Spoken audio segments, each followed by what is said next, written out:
All right, everyone, we're going to move on to section 1.2 of this unit, which is called unit pricing. This is something that really comes into play at a lot of stores. For example, if you ever go to Costco, Costco sells things in bulk. So when you go there, instead of buying, let's say, 6 cans of pop, they'll probably sell them in packs of 24. Now, obviously, buying 24 pops is more expensive than buying 6, but maybe you're getting a better deal per can of pop. You see, that's what unit pricing is. It's determining what is the price for a single item. Now, that's the whole point. You got to be careful, because what if, people often think that when you go to these stores that sell things in great quantities that you're getting a good deal. Well, maybe you are, maybe you aren't. You see, you have to be able to go to one store and say, okay, well, they're selling 6 boxes of pasta for this much, and another store is selling 12 boxes of pasta for this much. You want to figure out which one is a better deal per box of pasta, and that's how this works out. So recall, a unit rate is a rate that is a comparison to one single unit. Examples are 120 kilometers per 1 hour, $12 for one t-shirt, 15 pages per 1 minute. Another example of unit rate is unit price. Unit price is the cost of one unit, a rate with a denominator of 1. So basically what you're looking at here is you want to figure out what is the price of one thing. So although in a store items are often sold in multiples, 3 pencils for $2, 12 cans of pop for $4.99, or 6 cans of pop for $12.99. In order to compare prices or to figure out what would be the best, we must find the unit price, which is basically what I'm alluding to. You've got to figure out which one's the better deal. So I'll show you some basic examples, and then we'll do some comparison. So question 1 here, what we have is we have a dozen eggs and they cost $3.29. So you want to figure out, well, how much are you paying here? So basically what you need to do is, typically we put the price on the top, so that's $3.29 over, so how many eggs do we have? That's $3.29 for a dozen, which is 12 eggs. Then we want to know, though, how much is it for one egg, and that will give us our unit price. Again, there are 2 ways of doing this. I'll show you the one way. This one's, in a sense, it is easy, because you can determine we're going from 12 to 1. So we're getting smaller, so typically that's a division. So 12 divided by what gives you 1? Well, that should be 12. And you can do the same on the top. So $3.29 divided by 12 should give us, it's about $0, it's about 27 cents for one egg. So the unit rate is, for one egg, is 27 cents. The other way you could do this is you could have gone, and I'll go back to red. You could have gone the cross multiply and divide method, which totally works. You could put x right here and put 1, and then what you could do, remember, we multiply like this. That would give us 12x equals 329. You always divide by the number in front of the x. That would give us the exact same thing, which is 27. You would just have to make sure you put it back into the unit rate, as in saying it is 27 cents for one egg. That is a unit rate. We now know how much it is for exactly one egg. Now, where this comes into play is with comparison, and that's what you want to do. You want to be able to compare prices, okay? I'm just going to erase this here just so I can get this one question clean. So what we have, it says you have a 48-ounce can of tomatoes, so it's $2.99. So what we're going to do, we'll go can A, and then we'll do B, and we'll figure out which one's the better deal.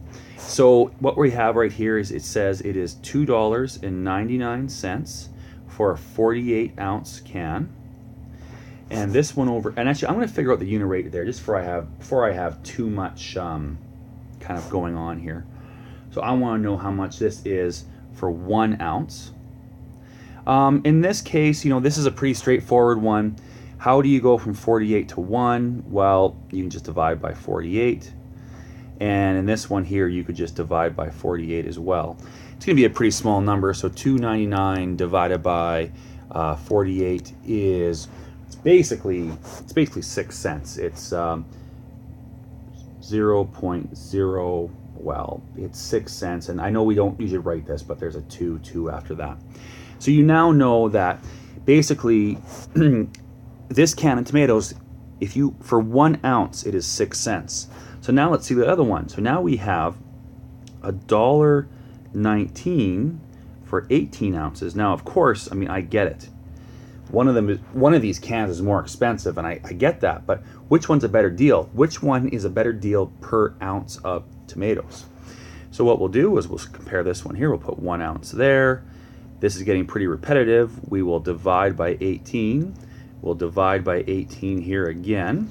So $1.19 divided by 18 is, it's a little bit more in this case, 0.06, but you have to look at the rounding. There's a 6 right here, so it is just a little bit more expensive, because if I were to round this properly, that would be $0. It would be about 7 cents per 1 ounce. And as you can see, that would make this one the cheaper deal. So that's the point here, everybody. You want to make sure that you can now compare, essentially what's a better deal. So now you can look at a flyer and be like, well, one store offers this deal, one store offers that deal. You want to compare the unit price, and that will tell you, well, are you doing well? We'll move on to the next page. Okay, now, basically here, this is an interesting example that I thought I should show you. It's, maybe a little more of a problem-solving one, but not really. Basically what you have here is you have a manager of a fabric store. She is training a new employee who will calculate costs for customers buying various lengths of fabric. She wants to make an easy reference chart that lists the price of different lengths.